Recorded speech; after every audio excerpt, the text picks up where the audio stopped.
যোৱাবাৰটো গম পায়ে আৰু জুবিন গাৰ্গৰ তেনেকুৱা হ'ল।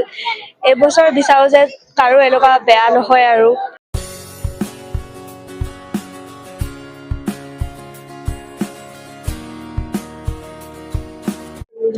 2025 বৰ্ষটোৱে আচলতে বহুতখিনিয়ে শিকাই থৈ গ'ল মানুহক।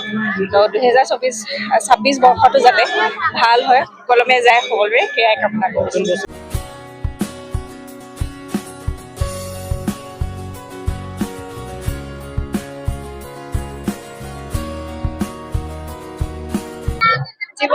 বছৰটো ভাল হোৱাটো বিচাৰিছো আৰু চব ভালেই ফালে যায় সেয়াই। আগৰ 25 চনটো যেনেকুৱা আছিলে 26 চনটো যাতে সেনেকুৱা নহওক, ভালে ফালে যাওক, চবৰে জীৱনতে যাতে ভাল সুখ আহক সেয়াই বিচাৰিছো।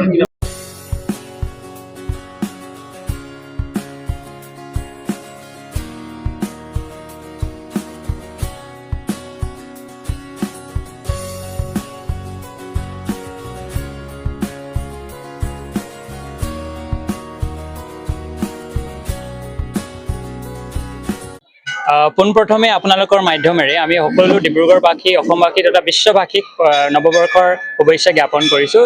প্ৰথমতে আমাৰ শ্ৰী শ্ৰী জগন্নাথ কালচাৰেল তৰফৰ পৰা আজি যোনটো নৱবৰ্ষ, এই নৱবৰ্ষত যিবিলাক আমি কাৰ্যসূচী আমি 2026 বৰ্ষৰ আমি আমাৰ ভক্তসকলক কেনেকৈ আৰু মানে আমাৰ মন্দিৰৰ তৰফৰ পৰা আমি যিহেতু কাৰ্যসূচী বহুত ধৰণৰ কাৰ্যসূচী লওঁ, যেনেকৈ আমাৰ মন্দিৰৰ ফালৰ পৰা আমি ভক্তসকলক যিমান ভক্ত আহে আমাৰ মন্দিৰত, আমি তেখেতসকলক কেনেকৈ আমি আহাৰ যোগান ধৰিব লাগে, ভক্তসকলক কেনেকৈ আমি তেখেতসকলৰ সুবিধা অনুসৰি আমি ভগৱানৰ দৰ্শন কেনেকৈ কৰিব লাগে, আমি গোটেইসমূহ সুবিধা আমাৰ শ্ৰী শ্ৰী জগন্নাথ কালচাৰেল তৰফৰ পৰা দাঙি ধৰা হয়।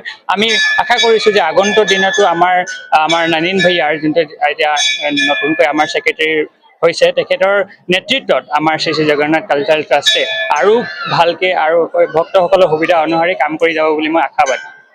24 ঘণ্টা খোলা থাকিব। 24 ঘণ্টাটো আমাৰ যিহেতু আমাৰ ভগৱানৰ খোৱা সময় থাকে, সময় প্ৰতি আমি লক্ষ্য ৰাখি আমি 24 ঘণ্টাটো নহয়, আমি ৰাতিপুৱা 7টা বজাৰ পৰা আমি ৰাতি 8টালৈকে আমি মন্দিৰ খোলা থ'বলগীয়া হয় আৰু নিয়ম অনুসৰি আমাৰ চব কাৰ্যসূচী ৰূপায়ণ কৰা হয়। 2025 বৰ্ষটোৱে আচলতে বহুতখিনিয়ে শিকাই থৈ গ'ল মানুহক। তো 2026 বৰ্ষটো যাতে ভাল হয়, সুকলমে যায় সকলোৰে সেয়াই কামনা কৰিছোঁ। পৰিকল্পনা প্ৰত্যেক বছৰে থাকে, এইবাৰো আছে।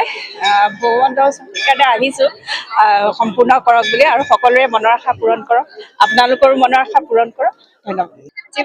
বছৰটো ভাল হোৱাটো বিচাৰিছো আৰু চব ভালেই ফালে যায় সেয়াই। আগৰ 25 চনটো যেনেকুৱা আছিলে 26 চনটো যাতে সেনেকুৱা নহওক, ভালে ফালে যাওক, চবৰে জীৱনতে যাতে ভাল সুখ আহক সেয়াই বিচাৰিছো। নাই খোৱা তেনেকুৱা। যোৱাবাৰটো গম পায়ে আৰু জুবিন গাৰ্গৰ তেনেকুৱা হ'ল। এইবছৰ বিচাৰো যে কাৰো এনেকুৱা বেয়া নহয় আৰু গোটেই বছৰটো ভালে কৰে যায় আৰু সেইটোৱে বিচাৰো। নতুন বছৰত কিবা পৰিকল্পনা কৰিছে নেকি? সেনেকুৱাটো নাই কৰা।